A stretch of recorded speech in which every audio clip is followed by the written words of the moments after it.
समर्थ श्रीराम भाग 2. श्रीमद भगवद्गीता हा ग्रंथ प्रस्थानत्रयींमध्ये मानला जातो. आता ही प्रस्थानत्रयी काय बाबा? तर मानवाच्या उद्धाराचे हे 3 हायवेज आहेत. हायवे माहिती आहे ना, राजमार्ग त्याला म्हणतात. त्यापैकी एक आहे उपनिषद, तो आहे वैदिक मार्ग. दुसरा राजमार्ग, दुसरा हायवे व्यासांचं ब्रह्मसूत्र, तो आहे दार्शनिक मार्ग. आणि तिसरा आहे स्मार्त मार्ग, त्यामध्ये भगवद्गीता येते. मग उपनिषदांमध्ये काय आहे?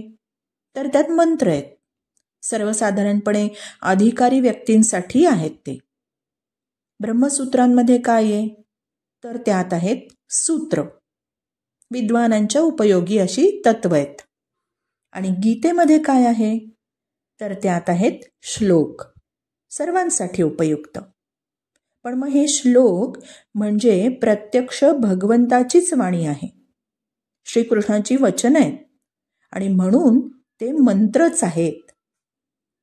ही गीता किंवा गीतेतला उपदेश श्रीकृष्णांनी अर्जुनाला केलाय.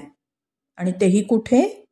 तर युद्धासारख्या भयंकर परिस्थितीमध्ये हे ज्ञान दिलेलं आहे.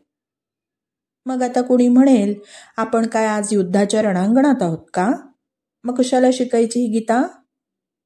तर साधकासमोर कशीही कोणतीही परिस्थिती येवो, त्याला सामोरं जाण्याची कला शिकण्यासाठी गीता अभ्यासायची. रोजचं दैनंदिन जीवन हे युद्धमयच नाही का? प्रत्येक क्षणाला आव्हानं आहेतच ना. मग दुःखदायक परिस्थिती आली तर डगमगायचं नाही, प्रयत्नांची शिकस्त करायची, नेमून दिलेलं काम सचोटीने करायचं. आणि त्यातूनही जर यश नाही ना मिळालं तर सुखाच्या इच्छेचा त्याग करायला गीता शिकायची.